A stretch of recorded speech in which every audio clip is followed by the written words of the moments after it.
how to set up a virtual background on Zoom.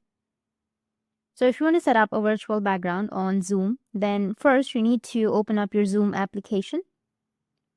Make sure that you have a stable internet connection. Now, once you're on your Zoom, you need to go with join, which is on top. And you can add a meeting ID if you want to, or just simply go and start a new meeting. So in my case, I'll start a meeting, tap on start.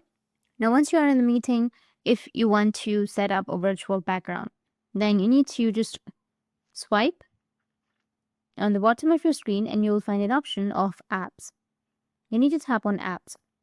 Under apps, you need to find an option of virtual backgrounds. You need to just go with virtual backgrounds and you will have a lot of virtual backgrounds right here. You can go and select any background that you would like to use.